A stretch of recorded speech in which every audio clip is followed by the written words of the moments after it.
Hi, everyone, and welcome to day 21 of the 25th RNCI Red Nation International Film Festival. It's been such a glorious, creative, exciting festival thus far. And so we wrap on November 30th with a huge concert series, which is our signature event.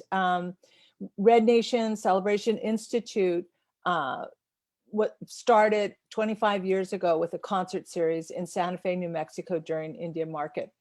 And we have since grown to have, Red Nation International Film Festival, Native Women in Film Festival, our student awards, our Red Nation Television Network, and all the programs in that, and our Native Youth Matter.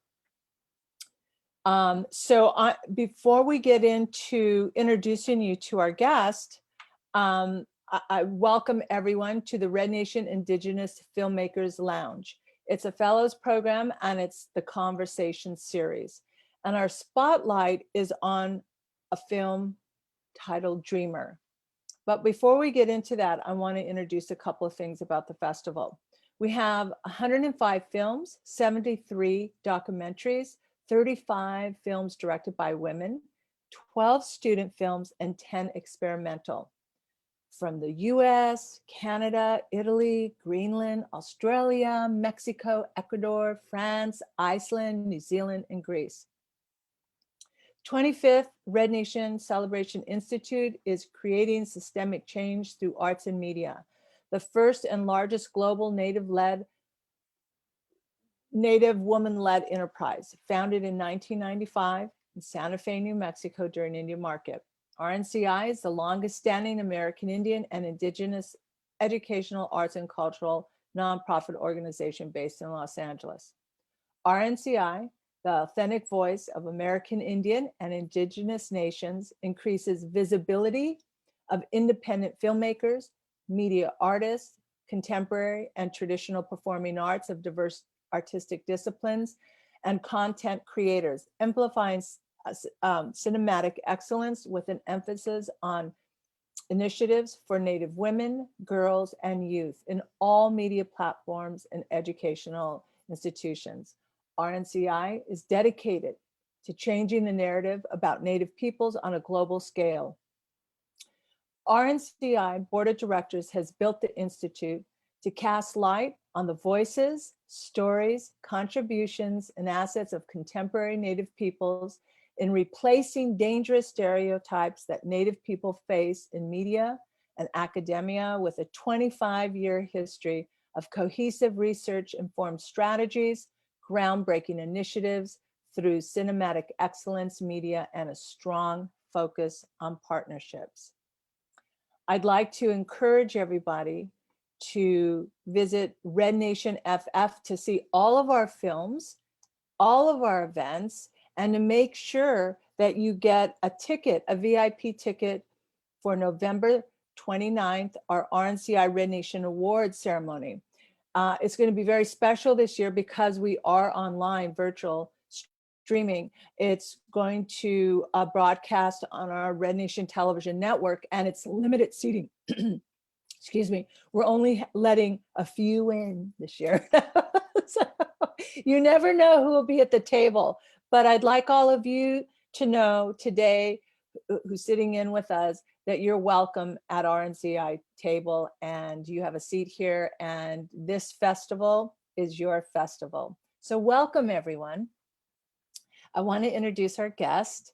She is the director of Dreamer, and Dreamer is, this is such a fascinating story. So our director is Vergi Rodriguez, and everybody, let's welcome Vergi. Hi, Vergi. Hi, everybody. How are you? Thank you for having me today. Yeah, it's really awesome. We have 35 films directed by women this year. The last two previous years, we had 23 the last 2 years, but to up it, to 35 is just extraordinary. That's amazing. It feels good to be like in good company and, nothing against the guys, of course, but, it feels good to know more, more and more women's films, stories are like getting out there. Exactly. Yeah. And all the films that are directed by women that stream at the festival in November, they automatically get streamed at our Native Women in Film Festival in April. And that's during the week of the Oscars. And so we spotlight our women at that time. Yes. That's awesome and that's amazing. And I'm glad that like festivals like yourselves and the Native women, like not only women, but also Native women. So being very specific on like telling those stories, Mhm.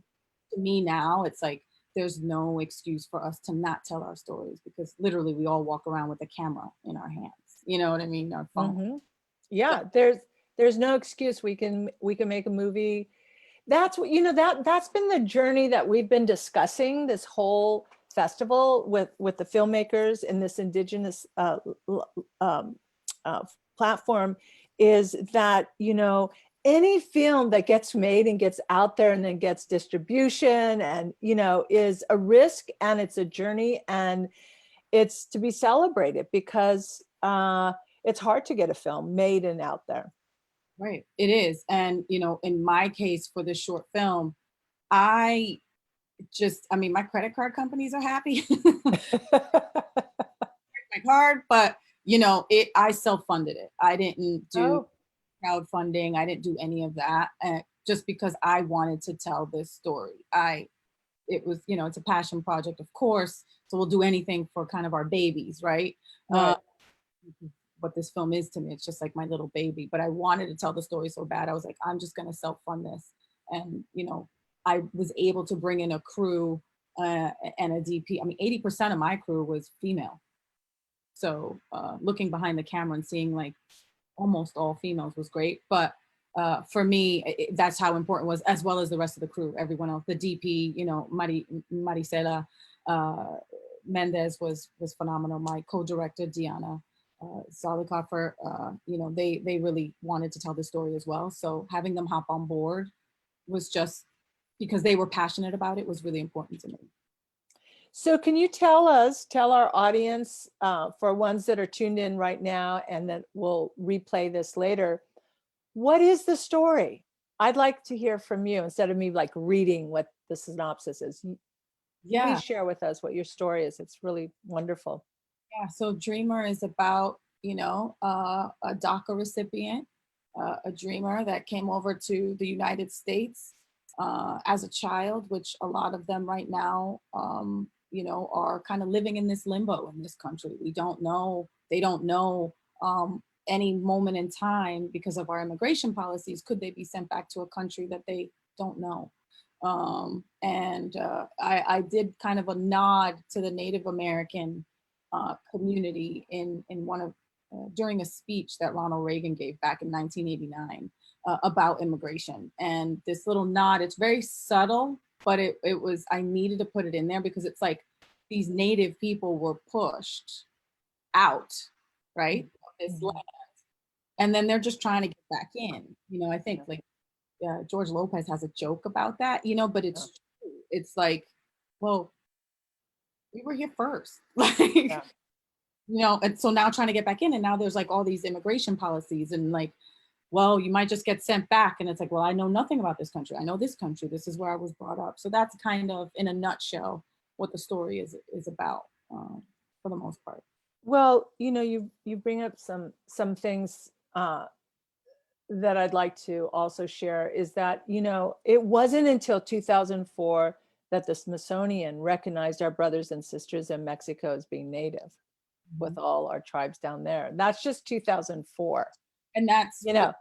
that's for not like, I'm like, really, 2004? Yeah. So, we have a lot. I mean, it's going a little bit faster right now with the education and the platform, because of social media, that we're able to have a voice on that level. And I just, the whole thing about thank God, you know, there's going to be a new president and a new VP.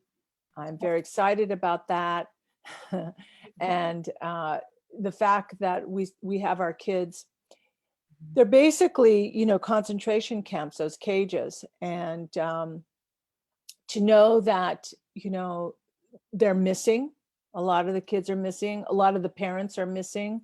Where are all those hundreds of kids and parents? And those are our indigenous people.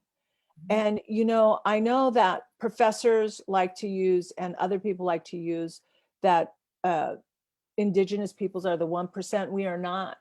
We did not create the border. So we're not perpetuating that stereotype or that lie that we're the 1%. We're still here.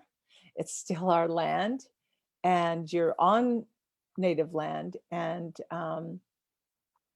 yeah, so it's an exciting time, but it's also a very challenging time.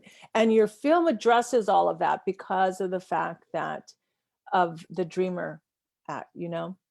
And I, you know, I think one of the greater things about this particular festival, it's like you didn't only just say Native American, you also expanded it to South America. And, you know, growing up, I grew up in New York City. I remember in our history books, they would say, Christopher Columbus landed on the island of Hispaniola. Boom. Then he came to America. And it was like, wait a second, but what happened to all the Indians that were there? Like, there's a whole history about what happened. And Right.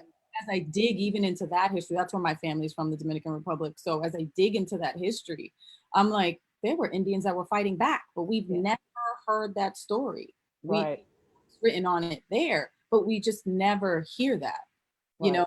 We just skip to the slave trade, and we just skip to, you know, there's just like, so I love that this festival has kind of expanded to, like, you know, there's native stories all over, all over in our history that we should know about, but we don't. Um, so I'm glad that, like, I kind of dipped into that a little bit in the short. And I nodded to it because I just felt like that was important. Yeah. Well, I appreciate your acknowledgement, because I remember in 2009, we screened this film called Crude, and Joe, the director, when we honored him, he said the same thing. He goes, this festival is so inclusive, and it's just not about North American natives. It's global. And that's why we spell it out: American Indian and Indigenous, right? So yeah, we you know, we're still here, alive and well. I think it's festivals like this that push that narrative forward, because it is, you know, I would always hear, well, you know, our stories aren't being told. Hollywood is, it's like, well, let's tell it. Yeah. Let's sit down and tell it, you know. And I think what really kind of motivated me to write this short film was seeing what was going on in the border, and just being sick of even myself saying, well, my story isn't being told. Yeah. Well, I'm just going to sit down and write it and shoot it. Exactly. Exactly. Sounds Absolutely. easier said than done, but there's that, like, that mentality, I feel like it's starting to shift. A lot of people of color, Native, Black, like Asian, like, are like, you know what, let's just tell our stories, like, let's just do it. Yeah. Yeah. That's the key. You know, when you know, 25 years ago, there wasn't a venue to in Hollywood, in the entertainment capital of the universe, to go to a theater and see Native films, No. Indigenous films. There just wasn't a venue until we launched the festival. And that's amazing. But what you did see was like cowboys and Indians, and you're like, Yeah. John you know, Wayne stuff. Yeah. Yeah. The dangerous, dangerous, dangerous stereotypes. exactly this Yeah. mentality, you know. Yeah. Yeah. So I'm sorry, I interrupted. I'm sorry. No, go ahead. Okay. So I want to, you know, being a woman director, like, what is your vision for yourself? as far as moving forward for your next project, or have you written anything that you want to do now, or how do you see yourself in moving forward? I definitely see myself writing more kind of, how do you say, specific to the culture, so to speak, films. And also not only to native culture, which I have an epic movie in my head, but it's going to take some research, Yeah. like Amistad level, Yeah. I'll get to it, but it's like Amistad level where I want to tell the stories we haven't heard of the native people Mhm. pre-Columbus, right? Like, let's talk about that. That's in my head. Yeah. It's fleshed out in my head, just not on paper yet. Yeah. But I am currently writing something, more like New York City culture back in the 80s, more kind of based Mhm. around that, not some Mhm. a native idea, but still. Yeah, so I want to I see myself continuing to write and just telling these stories that I feel like should be told, that aren't told, right? Yeah. More our culture based. So you kind of answered this, but I want to go a little bit deeper. Like, what ignited you to want to go through all this and become a director? What uh, was that pivotal point where you went, aha, this is what I want to do? so I used to be a choreographer and a dancer back in. Oh, I used to work on music videos and oh, go with artists. I've worked with, the J Lo's and Britney Spearses of the world and Prince. So I, always kind of had an affinity for performing, right? And like I said, I was auditioning for a while, even just as an actor. And I think for me, it was really, getting that, script that was like, okay, now you're gonna play a drug addict, and it's like, okay, now you're gonna play a prostitute, okay, yeah, and I was just sick of it. I was like, how can I take it into my own hands, right. right? What can I do to change this? And that was kind of the point. And once I really got my feet wet with this particular short film was when I realized, like, okay, and the feedback I've been getting, and even like festivals like yourself, the fact that I'm even accepted into this festival, I was like, huh? What? Okay. It just is kind of, for me, validation of what I'm doing. Oh, I'm headed in the right direction. So absolutely. for me, I think it's seeing like the feedback that I'm getting, what people are saying, like it's actually striking a nerve. I know this is a really like kind of volatile time in our country Yeah. specifically. I mean, a few people have been like calling me crying, like, I just watched your film. Like, what are we doing? And that was the point. I wanted to start a conversation. And I don't, to me, the power of media, the power of film is Mhm. um, like no other to me. I feel like you can actually get people to think that way sometimes without Oh, absolutely. saying a word you're saying words, but Right. uh, Yeah. The power of film is the power of film. I mean, it does absolutely move you, shake you, engage in dialogue, you know, take makes you take action on a different subject, whatever that is. And yeah, I love movie making. I love the whole process. I love being a filmmaker. I love being a curator. Every aspect of the industry, I love it.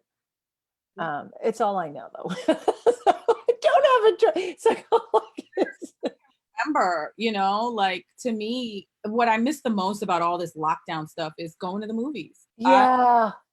The movie theater, like that's the one thing I think I miss the most. Just, I do too. Yeah. yeah, there's something about, I know it's silly, get the popcorn, get the candy, like it's an experience. I enjoy it. And then just being swept away into whatever world, right? Um, Yeah, we about 3 weeks ago had to go to our theater that we've been with for 19 years, wow. Beverly Hills. Yeah, the music hall.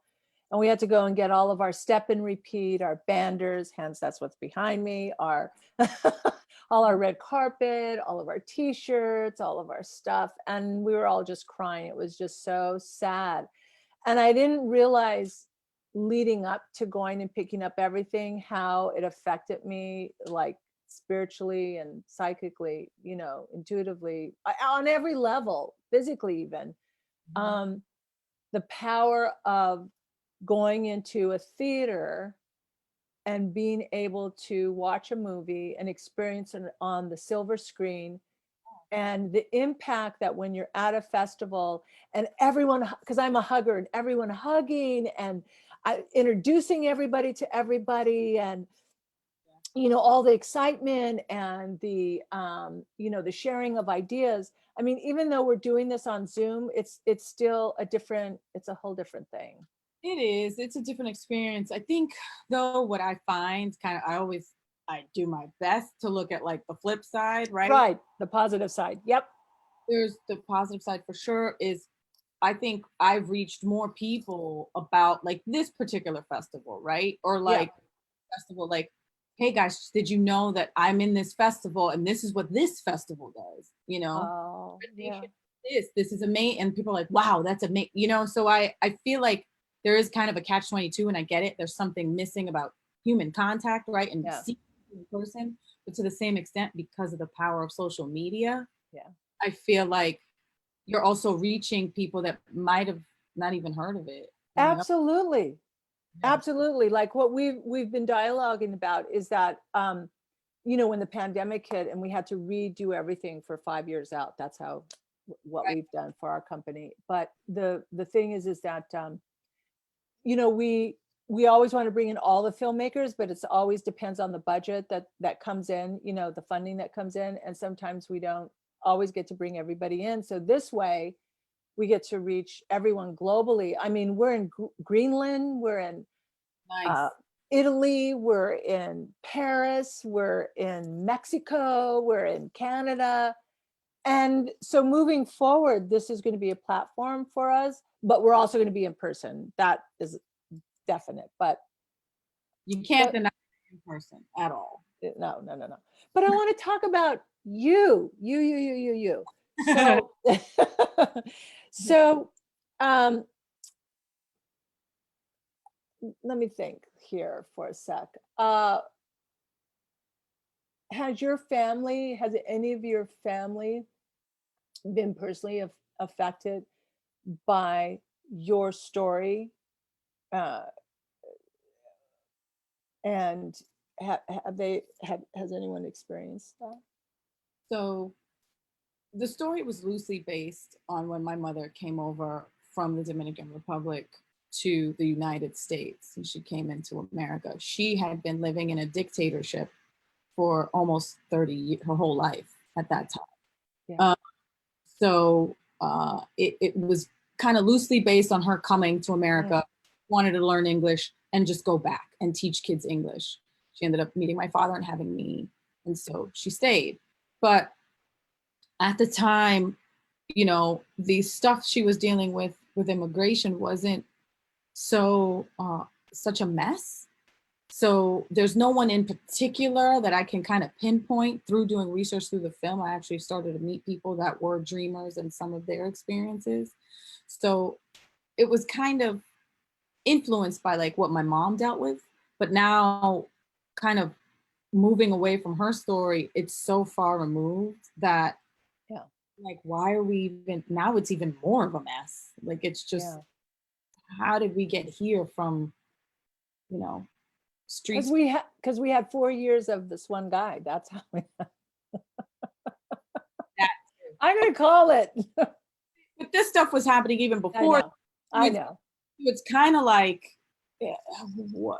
why are they in limbo? Like why are Yeah. these are people that are lawyers and or even not just people that give back to our communities, our societies, doctors, you know, they serve. I think I read a story where there's actually these DACA recipients, dreamer recipients who are doctors that serve underdeveloped communities here in the States, and if they were to be deported, there's nobody else that would go there to help those communities. So it's like how are we keeping these people in limbo? Some of them went to college here, they have student loans, like Yeah. it's a thing. So, you know, again, it's loosely kind of started to be spurred off of from like my mom's story, but as I kept digging, it just Yeah. went all the way to that. And I was like, wow, like Yeah. That's the creative, you know, when you're starting a project and it ends up being something like so much bigger and more in depth. yeah. Well, like you were sharing, it's like we, you know, our relations that are bringing the food to our table. I mean, without them, our farm workers, without them, we wouldn't have food on our table because nobody wants those jobs and they work really hard and they need to be supported. They need to feel secured.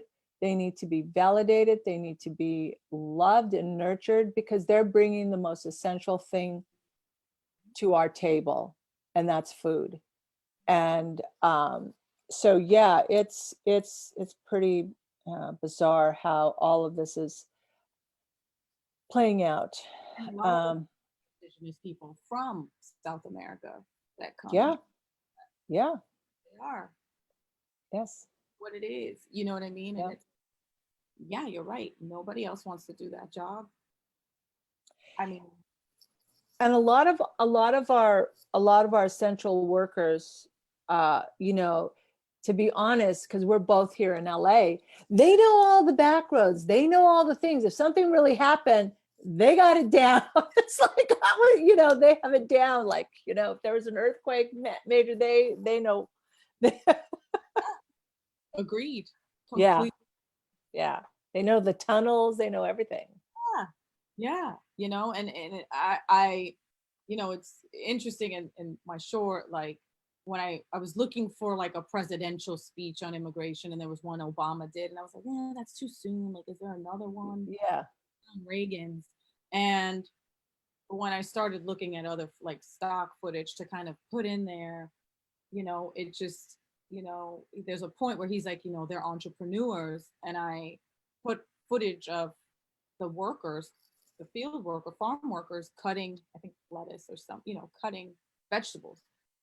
And I'm like, they are entrepreneurs. Those are our entrepreneurs in a sense because they send their money back to their families back home. Like they're the entrepreneur of those families. So yeah, I there's so much there, and you know, I don't, again, without giving it away, but like people that are crossing the border and just dying at the border because they couldn't get back in, so to speak. yeah, You know, kept that in my mind, like, but they were here first. They were yeah. like part of what drove me too in this. It was like, but we were here first, like, because to me, Latin America is just all of it. It's Oh, all yeah. This is native land globally. right, right. So it's like, Period. but we were here first. So I think I also put like right before that native, there's like the natives that are looking at the camera. There was like a quote about like pushing them off their land. There was something that I put in there really quick. Again, Yeah, subtlety I put in there, but yeah, it was loaded, you know. yeah, yeah, yeah. So we're almost uh, going to end this session, but because it's only 30 minutes, I know. We'll do some more. Believe me, we have the Native Women in Film coming up in April, so hopefully we'll be in person. We'll Yes. be safe. Who knows? But I'm going to ask you a couple more questions. Like when you were making your film, uh, what was your aha moment or maybe a challenging moment or that you can share with us? A aha moment kind of about just anything, kind of like, Yeah, um, because usually when you're making a film, there might be several, but for me, I know that there's always this one moment that's either a challenging moment or a funny moment or, a couple of things. There's two that come to mind. One was we shot that in 12 hours oh, on one. We shot on a set that had those different rooms, kind of. Um, mm, Got that in 12 hours, so that was like a challenge. So shooting the last, yeah. like the doctor scene, like we were just like they were packing up while the DP was shooting, Maricela was shooting. But there was Wow. a moment where my co-director Deanna turned to me and like as she's watching kind of the first scene go up, and she was like, you know, this is a social justice piece, right? Like, it's not just a drama, like you told me. And I was, oh, really? She's like, yeah. So, and that was at the beginning of the day. So I think Yeah, for me, that's when I was like, okay, this is, I have to tell this story from that yeah, space. yeah, That yeah. for me was kind of the eye-opening aha moment, I think. That's a good one. That's a powerful one. Yeah. I know, because sometimes we, as directors and writers, we have our this point of view, and then when you start bringing other creatives into it, it's inspiring. Yeah, and it could go a whole different way. Yeah, Yeah. It just what I wasn't even thinking of it that way. I was like, it's a drama. She's yeah, like, social justice. yeah, Okay. I'll yeah. take it. I'll take it. I get that with the festival too. I love it. Mhm. Um, so my last question is, who in your life has inspired you as a woman? Who in your life? Hmm. Hmm. Man, man.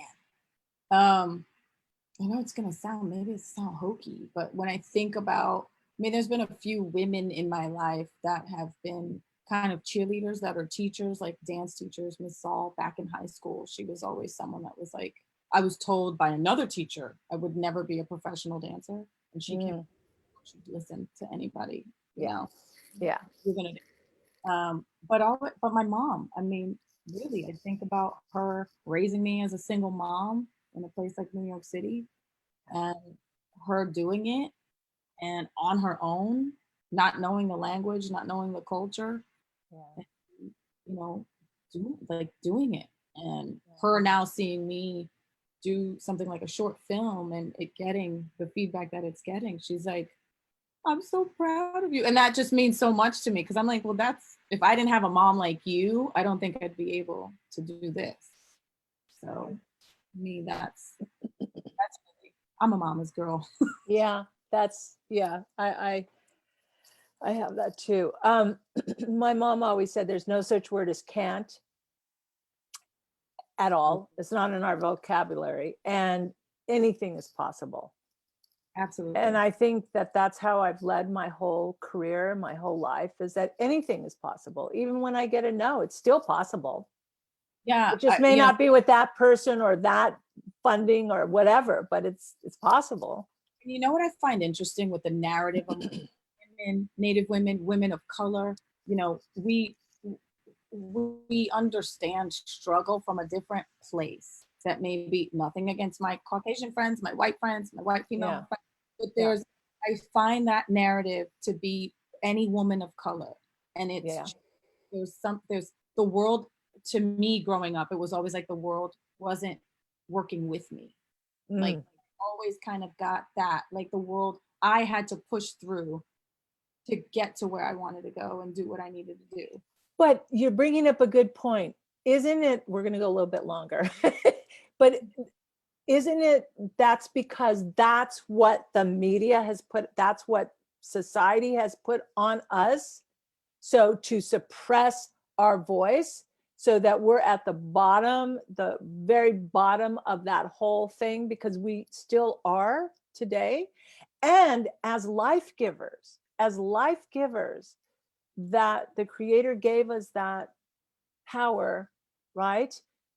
You know, when in this whole creation, this whole creation of the world, when did we let that go?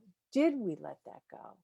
How was it taken? I mean there's so many fascinating things, but what I do know is that we're still here, we're still life givers, and we have a VP, a woman as a VP, and she will be president, or there will be a woman president in 4 years. And that's going to change everything. And I feel that, the last several years, our women have really stepped up and have moved forward. And there's no such word as no Yeah. or can't, and anything is possible. And it's a woman's world. It might be a boys club for maybe another 6 months. but it's definitely a woman's world. Yeah, and then they're out. But no, I Yeah. completely agree. And maybe it has been the media that has been subliminally somehow Yeah. things we kids growing up that got in there somewhere, and now we're just pushing against it. But I have Yeah. said within women of color across the board, Yeah. like I've always had to fight, and Yeah. it I agree.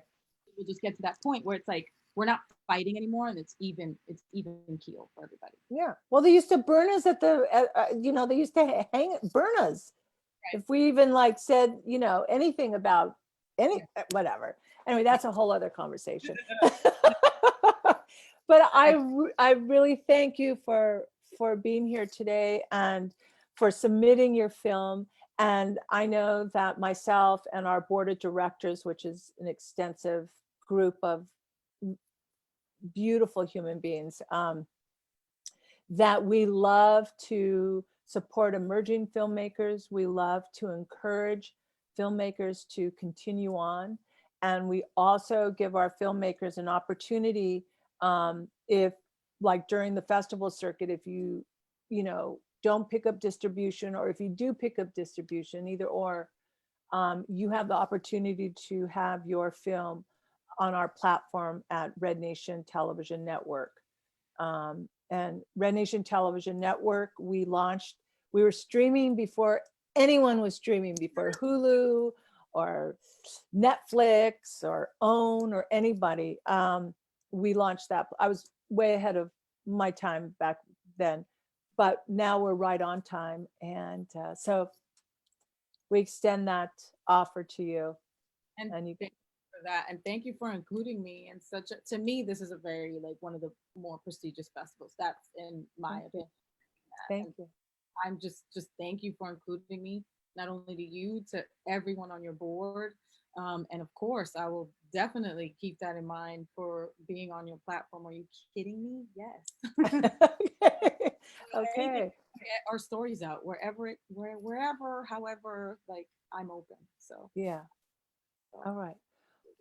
Well, thank you everybody for visiting. I encourage you to go to rednationff.com and watch this extraordinary film, Dreamer, and get your tickets for the award ceremony. And thank you again, Vergi Rodriguez. thank And you. yeah, and we'll see you at the movies. Bye, everyone.